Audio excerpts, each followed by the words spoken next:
تليفون جاي بمواصفات رائعة من شركة عريقة زي شركة أسوس اللي تأسسها سنة 1989، 33 سنة في مجال التكنولوجيا والخبرة والقوة. التليفون اللي معانا النهاردة هو أسوس زينفون 9.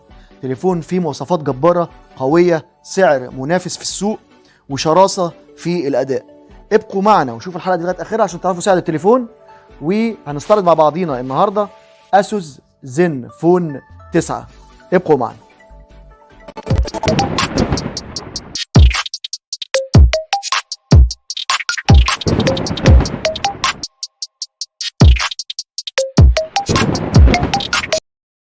أعزائي المشاهدين، ازيكم؟ اخباركم ايه؟ يا رب تبقوا بخير.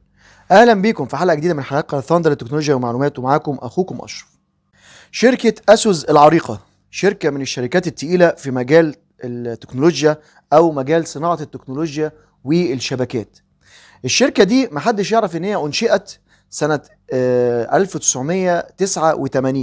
وتحديدا 2 ابريل بالظبط 1989، يعني 33 سنه من الانجازات. سنة بعد سنة فعلا الشركة دي بتثبت قوتها في مجال التكنولوجيا والشبكات والمجال التكنولوجي بصفة عامة. أجهزة أسوس لا غبار عليها إن هي من الفئة العالية جدا وقوية. يمكن أسوس نفسها مش لاقية حظها في مصر، ولكن في دول الخليج أسوس قوية جدا وثابتة وجودها بجدارة، سواء في اللابتوب أو التابلت أو سواء في مجال التليفونات. النهارده هنستعرض مع بعضينا اخر تليفون في سلسله الزينفون اللي بيجي من شركه اسوس، وهو زينفون 9. تليفون فعلا بكل المقاييس قوي جدا، رغم انه فيه كاميرتين ورغم ان الشاشه صغيره، ولكن يبقى ان قوه التليفون دوت او نقطه القوه بتاعته في كاميراته وفي البطاريه وفي الشاشه الرائعه اللي نازل بيها التليفون دوت. سعر التليفون كمان على اخر تحديث سعر كويس مناسب للفئه دي بالامكانيات القويه اللي نازل بيها. طبعا مش هقول سعر مقابل قيمه، ولكن هو قريب من المستوى ده. سعر التليفون ده فعلا رائع، هنعرفه في اخر الحلقه ان شاء الله.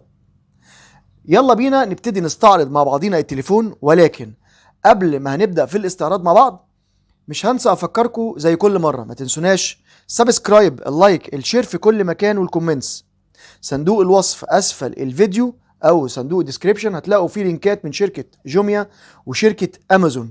خشوا وبصوا، خدوا فكره عن المعدات اللي موجوده واشتروها دعما للقناه. يلا بينا نبدا نستعرض مع بعضينا التليفون اللي معانا النهارده من شركه اسوس الرائع، اسوس زينفون 9. يلا بينا. التليفون اعلن عنه في المؤتمر يوم الخميس اللي فات 28/7، وهيطرح للبيع في السوق العالمي في شهر اغسطس، ولكن تحديدا اليوم كام لسه محدش يعرف. اما بالنسبه لطرحه للبيع في مصر حتى الان برضو مفيش اي اخبار او اشاعات عنه. بالنسبه لابعاد التليفون ده 146.6 في 68.2 في 9.5 ملم. وزن التليفون 165 جرام، وده وزن خفيف جدا.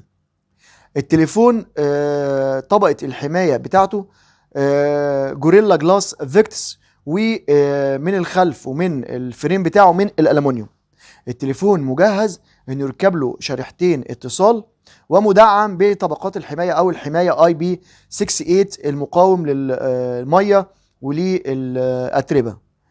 نيجي بالنسبه للشاشه نفسها الرائعه من نوع السوبر اموليد مليار لون، تردد 120 هرتز، نتس بيوصل ل 1500 نتس، بيدعم ال HDR 10 بلس.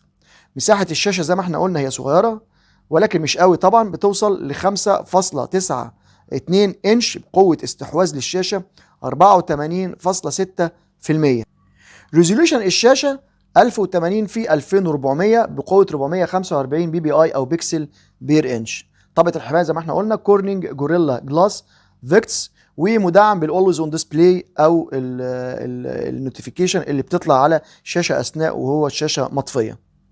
الاوبريتنج سيستم اللي هينزل مع التليفون دوت او اللي هيبقى بالتليفون بيدعمه اندرويد 12 بالواجهه زين يو اي.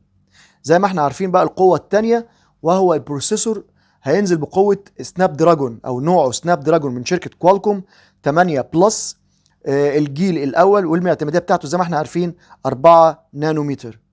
البروسيسور ده زي ما احنا عارفين هو اوكتا كور او ثماني النواه. الكور الرئيسي او الكاستم بقوه 3.19 جيجا هرتز كورتكس اكس 2 ده المسمى بتاعه. الثلاث انويه المتوسطه هتبقى بقوه 2.75 جيجا هرتز كورتكس اي 710، والاربع انويه الموفره للطاقه بقوه 1.80 جيجا هرتز كورتكس اي 510. الجي بي يو او وحده الرسوميات هتبقى من نوع الادرينو 730. للاسف التليفون ده ما بيدعمش تركيب الكروت الميموري، ولكن بينزل بذاكره 128 و256 جيجا بايت من النوع اليو اف اس 3.1. نيجي بقى بالنسبه للرامات، فهو هينزل منه نوعين من الرامات، 8 جيجا بايت رام و16 جيجا بايت رام، وده حسب اختيار حضراتكم اثناء الشراء وحسب الباكج اللي حضرتك حاططها لشراء التليفون دوت. اما الكاميرات بقى فدي القوه الثالثه هي والبطاريه، بس هنستعرض البطاريه لما نيجي ليها. بالنسبه للكاميرا هم مدعم بكاميرتين في الخلف. الكاميرا الرئيسيه العريضه من النوع ال 50 ميجا بكسل، فتحه عدسه 1.8 بتدعم البي دي اي اف والاو اي اس في التليفون والاوتو فوكس. غير كده كمان مدعمه بخاصيه حاجه اسمها الجامبل استابلايزر او الثبات المتقدم، وده بيخليك اثناء الحركه واثناء الموشن بتاع اللي قدامك او اثناء التصوير طبعا ما يحصلش فيه اهتزازات للتليفون او في الصوره تحس ان هي كده ايه منغبشه او مهزوزه، ولكن ثابته جدا. وانا اعرض لكم فيديو بيبين قوه التصوير الرائعه اثناء لحركه حد بالخاصيه بتاعتهم ديت. الكاميرا الثانيه من نوع 12 ميجا بكسل، فتحه عدسه 2.2 ودي الترا وايد بتدعم الاي اف. التليفون ده مجهز بال اي دي فلاش بيدعم تصوير اتش دي ار والبانوراما. نيجي بالنسبه للفيديو فهو بتصور لغايه 8 كي بفريمات 24 فريم بير سكند، وال4 كي بتصور بفريمات 30 و60 و120 فريم بير سكند، وقوي جدا في الحته دي. اما الكاميرا السيلفي فهي في الاعلى من الجهه اليسرى وانت باصص للتليفون بقوه 12 ميجا بكسل، فتحه عدسه 2.5 بتدعم دول بيكسل بي دي اي اف، وبتصور فيديو لغايه 4K بفريمات 30 فريم بير سكند.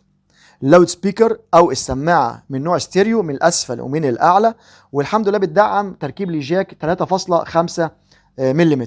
نيجي بالنسبه لوحدات الكوميونيكيشن فهي باحدث حاجه لدرجه ان الواي فاي مجهز بال 6 اي، البلوتوث بفيرجن 5.2 ومجهز بالاي بي تي اكس ادابتيف. الجي بي اس دول باند وموجود، الان اف سي موجود، والراديو مش موجود، اليو اس بي من نوع التايب سي 3.0. نيجي بالنسبه للسنسورز، هو مجهز طبعا بكل السنسورز المجهزه به اي تليفون فلاج شيب، والبصمه جانبيه ومجهزه والسنسور بتاعها عالي جدا جدا جدا. اما البطاريه فهي 4300 ملي امبير ومعاها فاست شارجنج او شاحن سريع 30 واط بسيستم يو اس بي باور ديليفري 3.0. الريفيرس تشارجنج او الشحن العكسي بقوه 10 واط. اما التليفون فبينزل بالوان شيك جدا، احنا مستعرضينها في الصور اللي امامكم او امام حضراتكم. الالوان بتنزل بالبلاك او الاسود والازرق والاحمر والسيلفر الشيك. انا بصراحه بفضل اللون البلو قوي او اللون الازرق ده شيك قوي، عاجبني جدا جدا يعني.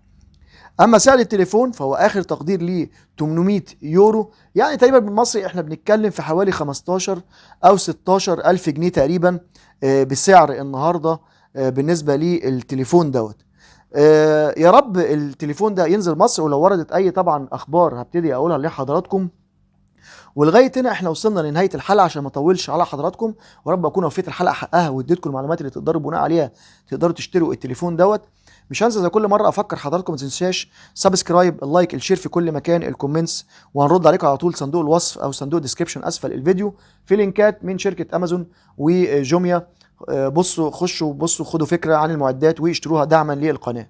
شكرا جدا لحسن استماع حضراتكم، والسلام عليكم.